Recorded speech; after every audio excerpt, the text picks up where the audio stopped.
Assalamualaikum warahmatullahi wabarakatuh. Selamat pagi, siang, sore, malam, Kak Fitri dan teman-teman semua. Perkenalkan kami dari kelompok 10 akan mempresentasikan hasil penelitian kami yang berjudul pengaruh penggunaan artis Korea Selatan sebagai brand ambassador terhadap minat beli konsumen pada brand Lemonade. Jadi alasan kami memilih judul ini, yaitu bisa dilihat sekarang masyarakat Indonesia sampai luar negeri ini kan menyukai artis Korea Selatan. Apalagi fans dari NCT Dream sendiri yang begitu banyak. Lalu dari konten yang beredar di TikTok, Instagram, dan lainnya, banyak masyarakat yang membeli Lemonilo untuk mendapatkan sebuah photocard. Maka dari itu, kami tertarik untuk meneliti ini. Apakah dengan adanya brand ambassador Korea Selatan dapat berpengaruh signifikan terhadap minat beli konsumen? Oke, bisa di next.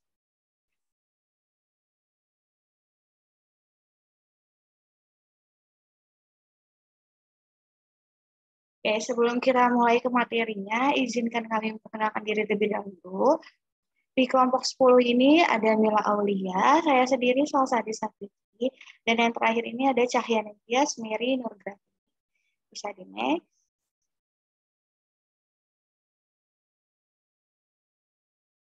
Oke, yang mau dibahas pertama itu ada bab 1, yaitu pendahuluan. Bisa di next. Oke. Jadi tingkat konsumsi mie instan di Indonesia diperkirakan mencapai 13,27 miliar porsi pada tahun 2021. Mie instan ini dapat memiliki efek kesehatan jangka panjang yang merugikan karena mengandung bahan sintetis berbahaya. Lalu lemonilo ini hadir untuk menjadi pilihan bagi konsumen yang ingin mengkonsumsi mie instan yang lebih sehat. Mie lemonilo dibuat dengan bahan-bahan alami seperti sari bayam tanpa proses penggorengan dengan pewarna alami dan rendah gluten. Karena mie instan yang dipanggang tanpa minyak, mie lemonilo ini tidak mengandung lemak yang bisa berbahaya bagi kesehatan. Lalu bisa dilihat dari gambar sebelah kiri, yaitu riset tim internal kompas.co.id pada kurang lebih 9,2 ribu daftar produk di official store. Data tersebut menunjukkan gap presentasi penjualan lemonilo masih jauh lebih rendah dibandingkan kompetitor seperti Indomie dan mie sedap. Kemudian Top Brand Index Tracking 2022, kategori mie instan dalam kemasan bak menunjukkan Indomie di posisi pertama, disusul mie sedap, Sarimi, Gaga 100, dan Supermi. Artinya lemonilo ini belum dapat mendominasi pasar mie instan di Indonesia.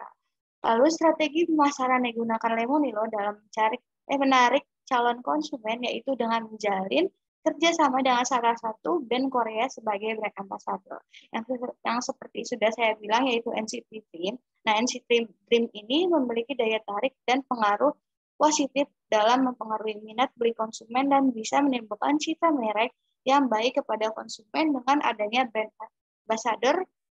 Dengan adanya brand ambassador ini diharapkan menimbulkan kesan yang baik di hati konsumen. Nah, pada awal tahun 2022 yang sudah saya bilang, NCT Dream ini kan merupakan boy group asal Korea Selatan. Untuk menjadi brand ambassador perusahaan, pastinya kan akan mendapat perhatian yang sangat besar dan mudah diingat oleh masyarakat, dan inilah yang nantinya akan mempengaruhi anggapan masyarakat akan lemonilo serta bisa menarik konsumen untuk membeli. Bisa di next. Lalu selanjutnya ada rumusan masalah dari penelitian ini, yaitu apakah terdapat pengaruh positif dan signifikan antara penggunaan artis Korea Selatan sebagai brand ambassador minat beli konsumen. Lalu tujuan dari penelitian ini adalah untuk mengetahui penggunaan artis Korea Selatan sebagai brand ambassador berpengaruh positif dan signifikan terhadap minat beli konsumen. Bisa di next. Lalu manfaat dari penelitian ini dari penulis itu sebagai sarana yang bermanfaat bagi penulis mengimplementasikan wawasan atau gagasan tentang pengaruh artis Korea Selatan sebagai brand ambassador terhadap minat beli konsumen pada brand lemonilo. Lalu untuk Universitas Negeri Jakarta, manfaatnya itu sebagai bahan bacaan ilmiah dan rujukan mahasiswa dalam beberapa tahun ke depan dan dapat juga ditambahkan pada jurnal ilmiah perpustakaan Universitas Negeri Jakarta. Lalu sebagai perusahaan dari Lemonilo-nya sendiri, yaitu dapat memberikan wawasan kepada Lemonilo agar dapat menentukan strategi untuk meningkatkan minat beli konsumen terhadap produk Lemonilo. Dan yang terakhir ini untuk pembaca, manfaatnya itu sebagai sumber pengetahuan dan wawasan baru bagi pembaca. Selanjutnya, temuan penelitian ini diharapkan dapat dijadikan acuan bagi pembaca atau peneliti selanjutnya, terutama dalam pembahasan tentang pengaruh artis Korea Selatan sebagai brand ambassador terhadap minat beli konsumen pada brand wanita. Bisa di next. Oke, selanjutnya akan dijelaskan oleh rekan saya. Baik, yang selanjutnya adalah bab 2, yaitu kajian pustaka yang terdiri dari latar belakang teori, penelitian terdahulu, kerangka hipotesis, kerangka teori, dan pengembangan hipotesis. Baik, yang pertama yaitu latar belakang teori. Teori yang pertama itu brand ambassador. Menurut Greenwood, brand ambassador merupakan alat yang digunakan oleh bisnis untuk berkomunikasi dengan publik dan memelihara hubungan dengan mereka tentang bagaimana mereka dapat meningkatkan penjualan. Fungsi dari brand ambassador sendiri, yang pertama memberikan kesaksian, yang kedua memberikan dorongan dan penguatan, yang ketiga bertindak sebagai aktor dalam topik atau iklan yang diwakilinya, dan yang terakhir bertindak sebagai juru bicara perusahaan. Indikator brand ambassador sendiri memiliki dua atribut umum, yaitu credibility dan attractiveness. Kemudian teori yang kedua yaitu teori minat beli. Minat beli mengacu pada kecenderungan konsumen untuk membeli produk atau mengambil tindakan sehubungan dengan pembelian dan ditentukan oleh kemungkinan bahwa mereka akan benar-benar melakukan pembelian.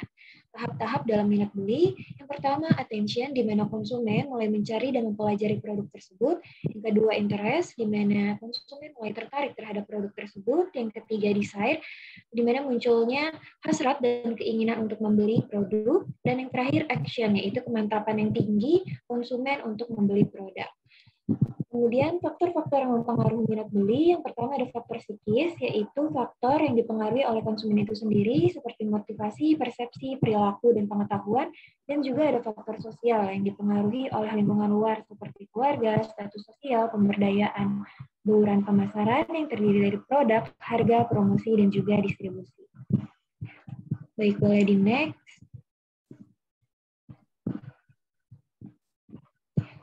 Nah, selanjutnya adalah penelitian terdahulu. Jadi, di sini kami memilih 5 penelitian terdahulu yang relevan dengan penelitian yang sedang kami lakukan.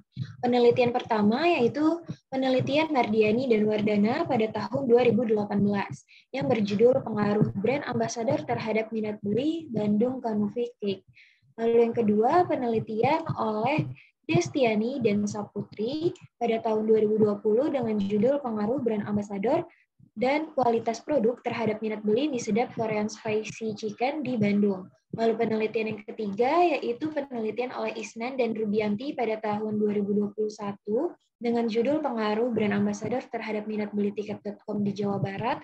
Kemudian penelitian keempat yaitu penelitian oleh Andarista dan Fauji pada tahun 2022 dengan judul Pengaruh Brand Ambassador dan Promosi Terhadap Minat Beli Brand Erigo melalui brand image sebagai variabel intervening. Dan yang terakhir yaitu penelitian oleh Faradila dan Andarini pada tahun 2022 dengan judul Pengaruh Brand Ambassador Terhadap Minat Beli Produk Maybelline New York melalui sikap pada iklan sebagai variabel mediasi. Nah, dari kelima penelitian terdahulu ini, semuanya menyatakan bahwa variabel brand ambassador memiliki pengaruh yang positif dan signifikan terhadap variabel minat beli. Boleh di next. Nah, baik, yang selanjutnya yaitu kerangka teori dan pengembangan hipotesis. Berdasarkan pertanyaan penelitian dan teori pendukung yang telah disampaikan, kerangka teori penelitian ini adalah sebagai berikut. Jadi di sini ada brand ambassador sebagai variabel X dan di sini ada minat beli sebagai variabel Y. Dan untuk hipotesisnya yaitu diduga bahwa adanya pengaruh brand ambassador terhadap minat beli produk Lemonade. Baik, boleh di next. Nah, untuk selanjutnya akan dijelaskan oleh rekan saya. Oke, baik.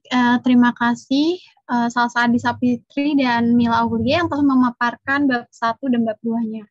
Selanjutnya saya akan memaparkan bab 3, yaitu mengenai metode penelitian. Di mana metode penelitian ini dibagi menjadi 6 subbab. Yang pertama ada tempat dan waktu penelitian. Untuk tempat sendiri, kita ini penelitian ini dilakukan di semua daerah Indonesia, itu semua usia dan kalangan yang mengetahui dan pernah membeli produk Lemonilo. Mulai dari snack, dan terutama yang ingin kita teliti adalah mie Lemonilo. Nah, untuk waktu penelitiannya itu kami melaksanakan penelitian itu selama 2 bulan, yaitu bulan September 2022 sampai dengan bulan November 2022. Nah, untuk tempat penelitian itu sendiri, kita itu menggunakan media pelaksana Google Form karena keadaan dan kondisi yang tidak memungkinkan bagi kita sebagai peneliti untuk terjun langsung dan bertujuan juga untuk efisiensi waktu. Nah, selanjutnya ada metode penelitian, di mana metode penelitian ini kita itu menggunakan metode penelitian kuantitatif. Nah, metode penelitian kuantitatif ini adalah penelitian yang menggunakan angka yang dapat diukur dan diolah menggunakan teknik statistik dengan menggunakan aplikasi tertentu yang bisa mengolah datanya. Nah, untuk variabel independen yang kami gunakan ialah variabel brand ambassador Korea Selatan, sedangkan variabel dependennya adalah minat beli. Nah, pengumpulan data penelitian ini tuh tadi udah dibicarakan ya, menggunakan survei melalui Google Form. Nah, metode survei ini digunakan untuk mendapatkan data diri tempat tertentu yang alamiah dengan melakukan pengumpulan data dengan mengedarkan kuesioner. Kayak gitu. Nah, untuk penelitian ini sendiri kita itu akan menyebarkan kuesioner itu secara daring melalui media sosial seperti WhatsApp, Instagram, Twitter, dan lainnya. Selanjutnya ada metode pengumpulan data.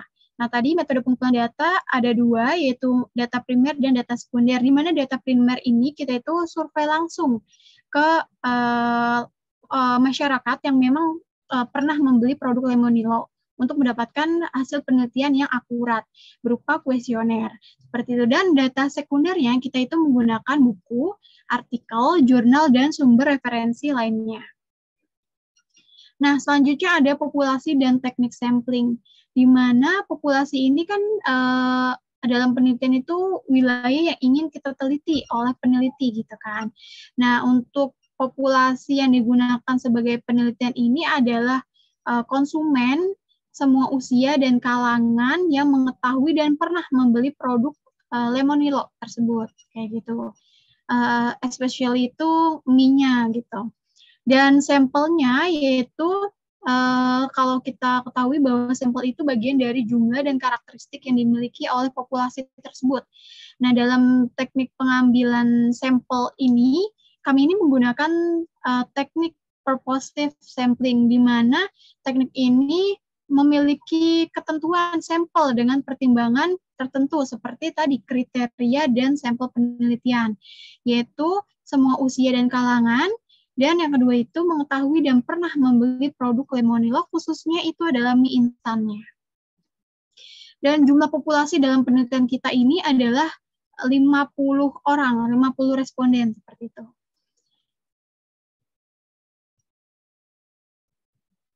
Oke, selanjutnya ada skala pengukuran, di mana skala pengukuran yang kami ajukan itu tipe skala Likert-nya itu 4 poin, di mana teknik penelitian ini menggunakan kuesioner tertutup dengan pertanyaan yang akan diajukan kepada responden dengan jawaban yang telah dibatasi oleh kita sebagai peneliti, kayak gitu. Penelitian ini yang tadi udah dibilang ada 4 poin. Skor yang pertama itu kita tidak setuju, yang kedua itu netral, yang ketiga itu setuju, yang keempat itu sangat setuju. Nah, yang terakhir yaitu mengenai teknik analisis data, di mana teknik analisis data ini kita instrumennya menggunakan kuesioner. Nah, dalam penelitian ini teknik analisis data yang kita gunakan adalah analisis statistik inferensial, di mana dalam mengukur statistik inferensial ini digunakan menggunakan PLS SEM pada software Smart PLS 3.0. Nah, PLS ini adalah mode persamaan struktural SEM yang berbasis komponen atau varian. Di mana dalam PLS ini terdapat dua evaluasi, yaitu evaluation of measurement model dan evaluation of structural model. Di mana evaluation of measurement model digunakan untuk menguji validitas dan realitas penelitian kita. Sedangkan evaluation of structural model itu untuk menguji kasualitas dari penelitian kita.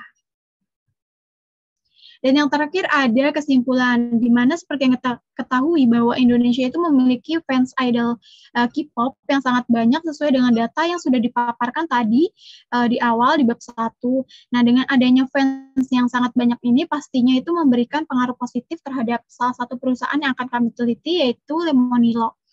Nah, oleh sebab itu, kami sebagai peneliti itu memiliki ketertarikan untuk meneliti keterkaitan antara idol K-pop sebagai brand ambassador sebuah perusahaan Lemonilo untuk meningkatkan minat beli masyarakat.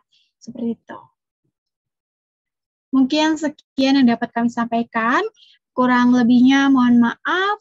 Semoga apa yang kami sampaikan bermanfaat untuk kita sebagai peneliti dan teman-teman semua. Wassalamualaikum warahmatullahi wabarakatuh.